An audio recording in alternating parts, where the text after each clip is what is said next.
I'm meteorologist Elizabeth Gardner. A lot of our update is going to be about Hurricane Idalia because it is going to have an impact here. We'll start to see the rain around midday, mid-afternoon, depending on where you are tomorrow. And tomorrow is a WRAL weather alert day for the potential for some flooding rain, especially on Thursday. That rain likely to end midday to mid-afternoon, but the potential for flooding will grow during the day Thursday. So it's also a WRAL weather alert day. So jump on out and take a look. Winds at 80 miles per hour, moving north at 14. It is still likely to be a major hurricane making landfall in northwest Florida, early tomorrow morning, about 120 mile per hour winds. Then it may stay inland, at least the center of circulation, over parts of Georgia and South Carolina before it makes that right turn past Wilmington.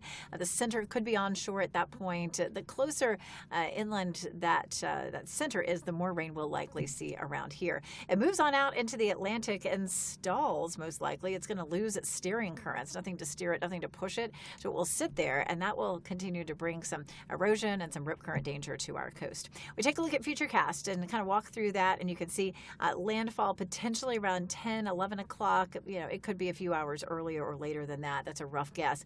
And this version of Futurecast, of course, has plenty of rain here midday tomorrow, continuing overnight. We're not likely to have very much rain in our northern counties, but everybody from the Triangle area, south and east, likely to get pretty wet out of this system. And then during the day Thursday, it starts to pull out of here, and Friday and the weekend look dry for us. It's just if you're going to be along the coast, it could be a bit rough out there.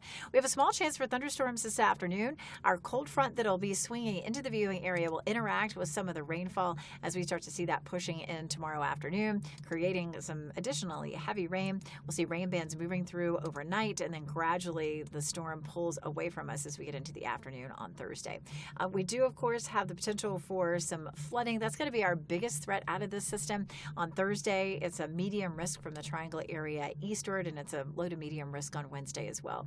Here's a look at the potential rainfall for us by Thursday morning, anywhere from 1 inch to 3, almost 4 inches, and then we'll add some more to that during the afternoon. In the Triangle, anywhere from 2 to 4, as much as 4 to 6 in our southern counties. But, up around Roxborough, South Hill, it's probably going to be 1 inch or less. So our biggest threat will be heavy rain, the potential for some flash flooding. Our winds gusting 25 to 40. 40 is going to be isolated down in our southern counties. And the tornado threat for us is low, fortunately. Radar's been dry this morning. Our temperatures are going to be pretty warm. It's been warm this morning, temperatures in the mid-70s, and we'll see a high this afternoon in the upper 80s to around 90. We do have a small chance of some storms late today. But, of course, the big story, Wednesday and Thursday with the rain and wind.